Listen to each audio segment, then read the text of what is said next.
నడిచి వచ్చినావా?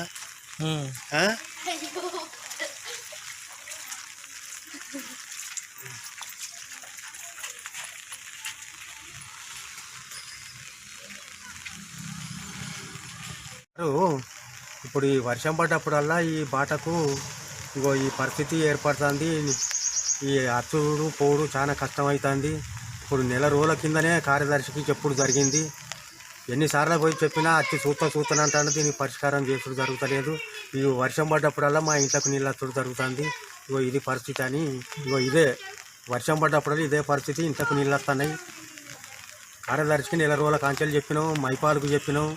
మసువను 2-3 సార్లు నల్ల వసూలుకి వచ్చినప్పుడు, ఇంటి పన్నుకి వచ్చినప్పుడు సుధా 2-3 సార్లు మసువనుకు సుధా చెప్పుడు జరిగింది. ఎవరు చెప్పినా పట్టించుకోవడం లేదు. ఇగో ఇది వర్షం, ఇప్పుడు వర్షాకాలం. వీడు చెట్లు చేమలు పాములు తెల్లందాకా పొద్దుందాకా ఎటుపోదామన్నా చాలా కష్టం జరుగుతుంది. ఎవరు పట్టించుకుంటలేరు. దానికి మరి ఎంఆర్ఓక ఎంపీడీఓక ఎవరికన్నా ఫిర్యాదు చేస్తే బాగుండు అనే దాని కొరకే మీకు ఫిర్యాదు చేసుడు జరిగింది. ఇగో ఇది ఎట్లనైనా చేసి మాకు ఇది పరిష్కారం చేయాలని కోరుకుంటున్నాం మేము. పైప్ లైన్ 10 రోజుల కొన్నాడు జామ్ అవుతుంది. దాంతో అవస్థ అవుతుంది. ఇక వాళ్ళకి ఇక్కడ రోడ్డు చేర కరెక్ట్ లేదు.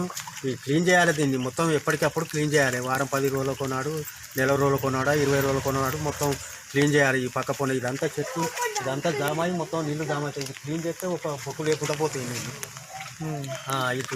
ఇది మాది గ్రామ పంచాయతీల పరిధిలో నేనట్టే చేస్తారు. ఇది 6 నెలలకు ఒకసారి రారు, 3 నెలలకు ఒకసారి రారు. గ్రామ పంచాయతీ తిరగంగా ఎన్నడూ నాడు 6 నెలలకు ఒకసారి అప్పుడు జరుగుతలేదు. ఇది గ్రామ పంచాయతీ పరిధిలో ఉన్నదా లేదా? ఇది మా వార్డు. ఇప్పుడు వార్డు మెంబర్కి చెప్తే పట్టించుకోడు, ఇప్పుడు కార్యదర్శికి చెప్తే పట్టించుకోడు. ఇప్పుడు అంటే సర్పంచ్ లేడు. అది వరకు సర్పంచ్కి చెప్పేది, ఇప్పుడు సర్పంచ్ లేడు. కార్యదర్శికి నెల రోజుల కాంచెలు చెప్పినా పట్టించుకుని లేదు. నేను వచ్చి చూస్తానంటే ఇది పరిస్థితి.